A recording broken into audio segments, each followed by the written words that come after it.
Hello दोस्तों, फिर से बहुत बहुत स्वागत है आपका अपने YouTube चैनल लिटरेचर ज्ञान के अंदर। और आज मैं आपके लिए लेकर आया हूँ हैंड रिटन नोट्स, बिल्कुल ही सिंपल लैंग्वेज में लिखी गई एक पोएम जिसका नाम है मैक फ्लैक्नो, जिसे लिखा है रेस्टोरेशन पीरियड के famous great poet John Dryden ने।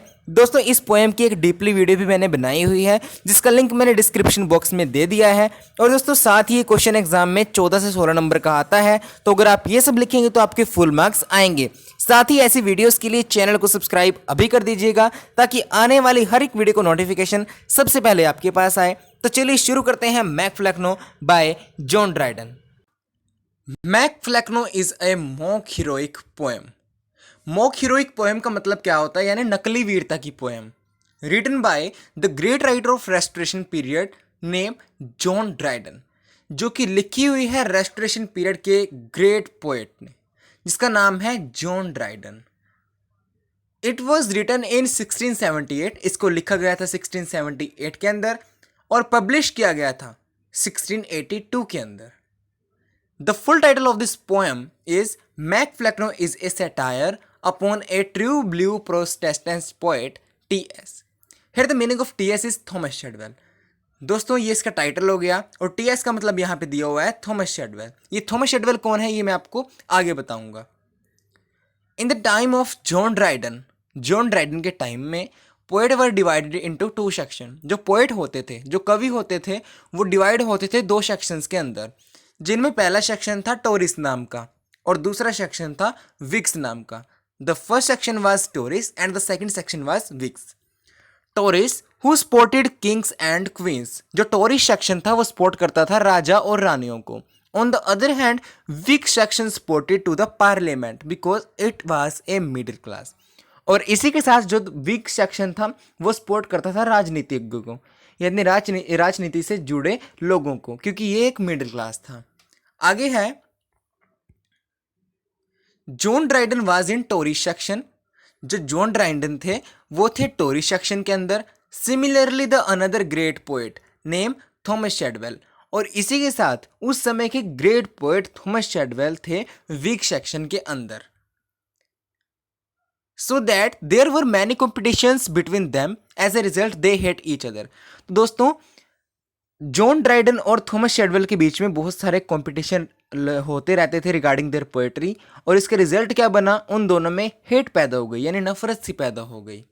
आगे है Mac Flecknoe is a reply to Thomas Shadwell's poem medal of John Bayes. दोस्तों, ये मैक फ्लैक्नो एक रिप्लाई है थॉमस शेडवेल की लिखी गई पोएम का जिसका नाम था मेडल ऑफ जॉन बाइस। यानी थॉमस शेडवेल ने एक पोएम लिखी थी मेडल ऑफ जॉन बाइस के नाम से। उसमें थॉमस शेडवेल ने जॉन ड्राइडन का बहुत ज़्यादा मजाक उड़ाया था, और उसके ही रिप्लाई में जॉन ड्राइडन ने लिखी है मैक फ्लैक्नो ये पोएम थॉमस शेडवेल को चिढ़ाने के लिए। In this poem John Dryden was treated Shadwell with humorous contempts. Humorous contempts का मतलब क्या होता है, यानी व्यंग करना, मजाक उड़ाना बहुत बुरे तरीके से। यानी इस वीडियो में जॉन ड्राइडन ने शेडवेल का बहुत ज़्यादा मजाक उड़ाया है। On the other hand Dryden presented Shadwell, और इसी के साथ दूसरी तरफ जॉन ड्राइडन ने शेडवेल को अपनी इस पोएम मैक फ्लैक्नो के अंदर एज ए डल, यानी सुस्त बिल्कुल, पोएस्टेस्टर, यानी अपनी ही पोएट्री की तारीफ खुद करने वाला, एक कॉर्पुलेंट मैन, यानी भद्दा और मोटा दिखने वाला आदमी, एंड ए प्लेग्योरिस्ट, और साहित्य चोर, यानी दूसरों की पोएट्री को चुराकर अपनी अलग से पोएट्री जो लिखे उसे प्लेग्योरिस्ट कहते हैं। ये सब जॉन ड्राइडन ने शेडवेल को अपनी पोएम मैक फ्लैक्नो के अंदर दिखाया है। And Shadwell is a main character of this poem, और शेडवेल इस पोएम का मेन कैरेक्टर है। आगे है but reality he did not done any heroic work because we can see that the fake heroism and Thomas Shadwell who has given the title of this poem. दोस्तों, इस poem में हम क्या देखते हैं कि शेडवेल मेन कैरेक्टर है और शेडवेल को इस पोएम का टाइटल दिया हुआ है। लेकिन दोस्तों, हम जो इस पोएम में देखते हैं यानी फेक हीरोइज्म देखते हैं, क्योंकि शेडवेल को टाइटल दिया हुआ है लेकिन अभी तक उसने ऐसा कोई भी काम नहीं किया है जिसे उससे हीरो की उपाधि दे दी जाए। यानी उसने बहुत ही स्टूपिड काम किए हैं, कोई ऐसा हीरोगिरी वाला काम उसने नहीं किया है, और उसे टाइटल दिया हुआ है इसी के साथ। आगे है our poem begins with the introduction of king Flecknoe. अब दोस्तों ये सब हो गया इसका बैकग्राउंड, अब आती है इसकी समरी। यह है इसकी समरी, ये ध्यान से सुनना। Our poem begins with the introduction of king Flecknoe. हमारी पोएम की शुरुआत होती है किंग फ्लैक्नो, जो कि एक राजा है, उसके इंट्रोडक्शन से। Who assume the position of king at very young age, जिसने बहुत ही कम उम्र में किंग यानी राजा की उपाधि पोजीशन प्राप्त कर ली है। Like Roman ruler Augustus Caesar. किसकी तरह? रोमन रूलर अगस्टस सीजर की तरह।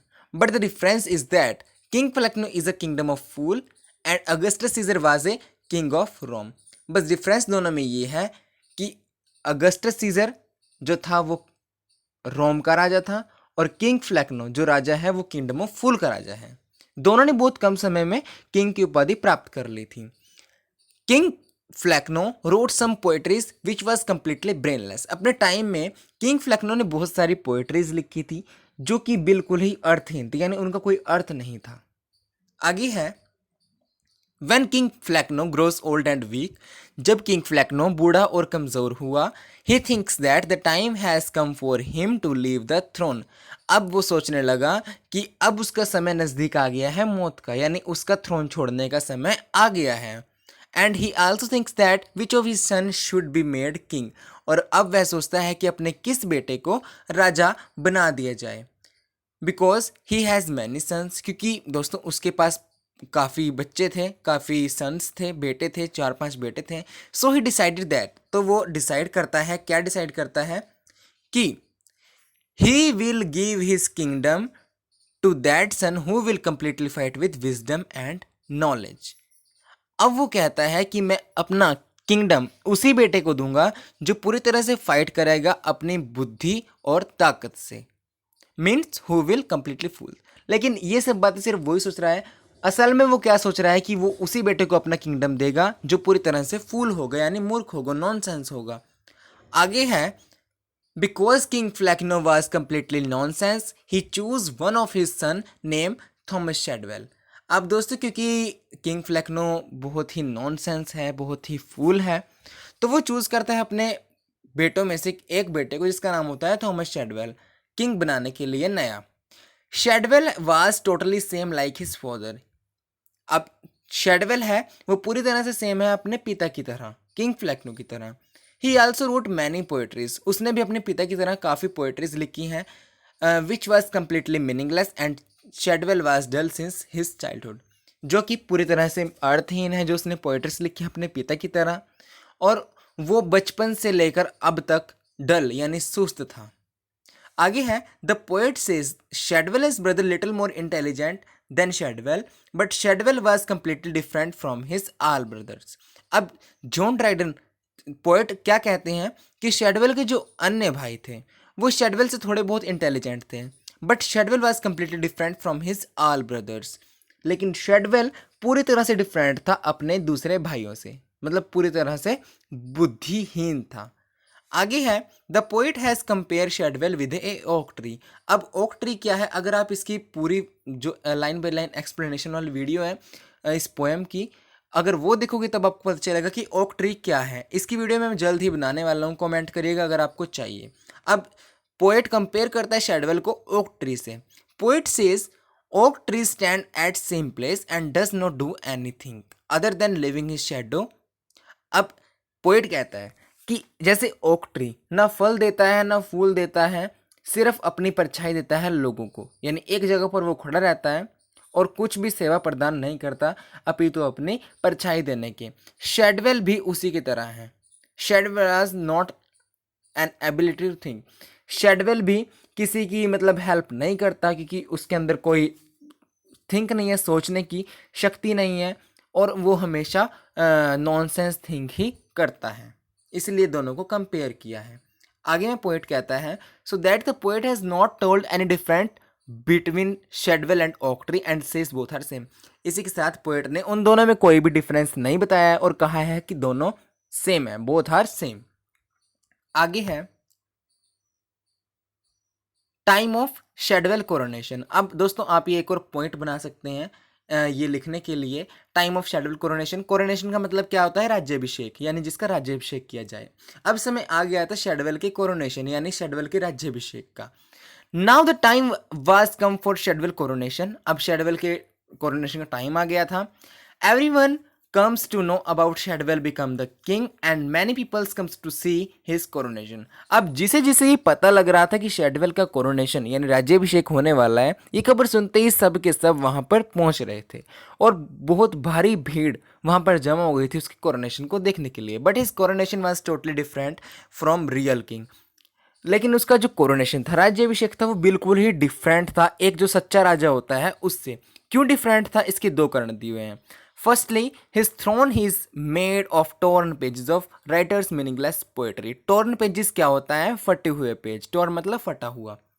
अब दोस्तों पोएट क्या कहता है कि उसका थ्रोन जो बना हुआ था वो किससे बना हुआ था? राइटर्स मीनिंगलेस पोएट्री, यानी जो उस समय के राइटर होते थे ना, जो उन्होंने अर्थहीन मतलब बेकार सी पोएट्रीज लिखी थी, उनके फटे हुए पन्नों से वो बना हुआ था उसका थ्रोन। और सेकेंडली दूसरा कारण यह है कि Shadwell did not comes on flower. Shadwell फूलों पर चलकर नहीं आ रहा था। शेडवेल किस पर चलकर आ रहा था? Pages of writers meaningless poetry. जो उन पर ही जो फटे हुए पेज थे उस टाइम के राइटर्स की मीनिंगलेस पोएट्री के, उन पर वो चलकर आ रहा था फूल पर चलने की बजाय। एट द एंड में schedule promises his father that he will always be the king of this kingdom. और अंत में शेड्यूल प्रॉमिस करता है अपने पिता किंग फ्लैक्नो से कि वो हमेशा इस किंगडम ऑफ फूल का किंग का राजा बना रहेगा। और एट द लास्ट और अंत में किंग फ्लैक्नो गिविंग ब्लेसिंग्स, किंग फ्लैक्नो से बधाई देते हैं, आशीर्वाद देते हैं। एंड टेल्स नेवर चेंज, और उसे कहते हैं एक वर्ड जो है नेवर चेंज। ये आप याद रखिएगा। क्यों कहते हैं वर्ड उसे नेवर चेंज? किंग फ्लैक्नो अपने बेटे शेड्यूल को कहते हैं his body because his body was same like Ben Jonson. अब क्या है, थॉमस शेड्यूल जो है कि एक मोटा है, तंदुरुस्त आदमी है। बेन जॉनसन कौन है? बेन जॉनसन भी एलिजाबेथन एज के बहुत ही ग्रेट फेमस एक पोएट, ड्रामेटिस्ट, नॉवेलिस्ट थे। वो शरीर में थोड़ा हेल्दी थे, तो उनसे कंपेयर किया है किंग फ्लैक्नो ने। कहा है कि तुम्हारी जो बॉडी है वो बेन जॉनसन से तो मिलती है, लेकिन जो तुम्हारी बुद्धि है, जो तुम्हारा माइंड है, वो उससे नहीं मिलता, इसलिए तुम कभी चेंज मत होना।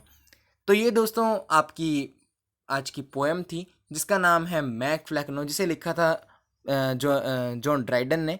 और इसी के साथ आपकी ये मज़ेदार सी पोएम का दी एंड होता है। और इसी के साथ अगर आपको अन्य टॉपिक्स पर भी वीडियो चाहिए तो आप अपने टॉपिक का नाम कमेंट सेक्शन में टाइप कर सकते हैं। मैं जल्द से जल्द कोशिश करूंगा आपके टॉपिक पर वीडियो बनाने की। इसी के साथ अगर वीडियो आपकी थोड़ी बहुत भी हेल्पफुल हुई है, आपके सिलेबस की थी, तो वीडियो को लाइक, चैनल को सब्सक्राइब और बेल आइकन को भी प्रेस कर दीजिएगा ताकि आने वाली हर एक वीडियो को नोटिफिकेशन सबसे पहले आपके पास आए। तो फिर से मिलते हैं ऐसी ही अन्य वीडियो के साथ, तब तक देखते रहिए RRR इंग्लिश जर्नी लिटरेचर ज्ञान।